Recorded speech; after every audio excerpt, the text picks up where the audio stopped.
How to Win Friends and Influence People by Dale Carnegie. Part 3, Chapter 5, The Secret of Socrates. In talking with people, don't begin by discussing the things on which you differ.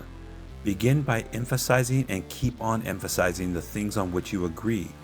Keep emphasizing, if possible, that you are both striving for the same end and that your only difference is one of method and not of purpose. Get the other person saying yes, yes at the outset. Keep your opponent, if possible, from saying no. A no response, according to Professor Overstreet, is a most difficult handicap to overcome. When you have said no, all your pride of personality demands that you can remain consistent with yourself. You may later feel that the no was ill-advised. Nevertheless, there is your precious pride to consider. Once having said a thing, you must feel to stick with it. Hence, it is of very great importance that a person be started in the affirmative direction. The skillful speaker gets at the outset a number of yes responses. This sets a psychological process of the listeners moving in the affirmative direction. It is like the movement of a billiard ball. Propel in one direction and it takes some force to deflect it, and far more force to send it back in the opposite direction. The psychological patterns here are quite clear. When a person says no and really means it, he or she is doing far more than saying a word of two letters. The entire organism, glandular, nervous, muscular, gathers itself together into a condition of rejection. There is usually a minute but sometimes in observable degree of physical withdrawal or readiness for withdrawal. The whole neuromuscular system, in short, sets itself on guard against acceptance. When to the contrary, a person says yes, none of the withdrawal activities takes place. The organism is in a forward-moving, accepting, open attitude. Hence, the more yeses we can at the very outset induce, the more likely we are to succeed in capturing the attention of our ultimate proposal. It is a very simple technique, this yes response, and yet how much is it neglected? It often seems as if people get a sense of their own importance by antagonizing others at the outset. Get a student to say no at the beginning, or a customer, child, husband, or wife, and it takes the wisdom and the patience of angels to transform that bristling negative into an affirmative. The use of this yes technique enabled James Eberson, who was a teller in the Greenwich Savings Bank in New York City, to secure a prospective customer who might otherwise have been lost. This man came in to open an account, said Mr. Eberson, and I gave him our usual form to fill out. Some of the questions he answered willingly, but there were others he flatly refused to answer. Before I began the study of human relations, I would have told this prospective depositor that if he refused to give the bank this information, we should have to refuse to accept this account. I am ashamed that I have been guilty of doing that very thing in the past. Naturally, an ultimatum like that made me feel good. I had shown who was boss, that the bank's rules and regulations couldn't be flouted, but that sort of attitude certainly didn't give a welcoming feeling and of importance to the man who had walked in to give us his patronage. I resolved this morning to use a little horse sense. I resolved not to talk about what the bank wanted, but what the customer wanted. And above all else, I was determined to get him saying yes from the very start. So I agreed with him. I told him the information he refused to give us was not absolutely necessary. However, I said, suppose you have money in this bank at your death. Wouldn't you like to have the bank transfer it to your next of kin, who is entitled to it according to the law? Yes, of course, he replied. Don't you think, I continued, that it would be a good idea to give us the name of your next of kin so that in the event of your death we could carry out your wishes and without error or delay? Again he said yes. The young man's attitude softened and changed when he realized that we weren't asking for this information for our sake, but for his sake.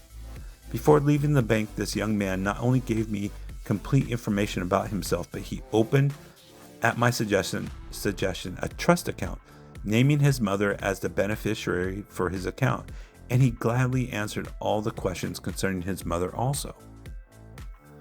I found that by getting him to say yes from the outset, he forgot the issue at stake and was happy to do all the things I suggested.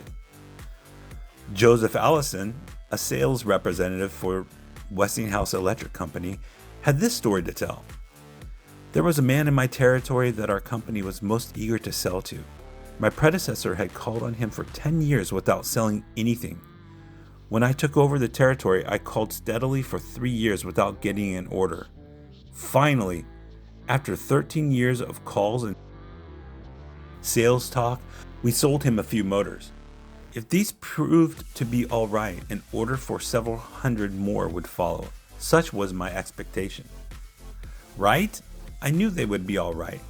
So when I called 3 weeks later, I was in high spirits. The chief engineer greeted me with this shocking announcement. Allison, I can't buy the remainder of the motors from you. Why? I asked in amazement. Why? Because your motors are too hot. I can't put my hands on them. I knew it wouldn't be a good idea to argue. I had tried that sort of thing too long, so I thought of getting the yes, yes response. Well, now look, Mr. Smith, I said, I agree with you 100%. If those motors are running too hot, you ought not to buy any more of them. You must have motors that won't run any hotter than standards set by the National Electrical Manufacturers Association. Isn't that so? He agreed it was. I hadn't gotten my first yes. Not yet. The Electrical Manufacturers Association regulations say that a properly designed motor may have a temperature of 72 degrees Fahrenheit above room temperature. Is that correct? Yes, he agreed, that was quite correct, but your motors are much hotter. I didn't argue with him. I merely asked, how hot is the mill room? Oh, he said about 75 degrees Fahrenheit. Well, I replied, if the mill room is 75 degrees and you add 72 to that, that makes a total of 147 degrees Fahrenheit. Wouldn't you scald your hand if you held it under a spigot of hot water at a temperature of 147 degrees Fahrenheit? Again, he had to say yes. Well, I suggested, wouldn't it be a good idea to keep your hands off those motors? Well, I guess you're right, he admitted. We continued to chat for a while, then he called his secretary and lined up approximately $35,000 worth of business for the ensuing month. It took me years and cost me countless thousands of dollars in lost business before I finally learned that it doesn't pay to argue, that it is much more profitable and much more interesting to look at things from the other person's viewpoint and try to get that person to say yes, yes. Eddie Snow, who sponsors our courses in Oakland, California, tells how he became a good customer of a shop because the proprietor got him to say yes, yes. Eddie had become interested in bow hunting and had spent considerable money in purchasing equipment and supplies from a local bow store. When his brother was visiting him, he wanted to rent a bow. He wanted to rent a bow from this store. The sales clerk told him they didn't rent bows, so Eddie phoned another bow store. Eddie described what happened. A very pleasant gentleman answered the phone. His response to my question for a rental was completely different from the other place. He said he was sorry, but they no longer rented bows because they couldn't afford to do so. He then asked me if I had rented one before. I replied yes, several years ago. He reminded me that I probably paid $25 to $30 for the rental. I said yes again. He then asked if I was the kind of person who liked to save money. Naturally, I answered yes. He went on to explain that he had bow sets with all the necessary equipment on sale for $34.95. I could buy a complete set for only $4.95 more than I could rent one. He explained that is why they had discontinued renting them. Did I think that was reasonable? My yes response led to a purchase of the set, and when I picked it up, I purchased several more items at his shop and have since become a regular customer.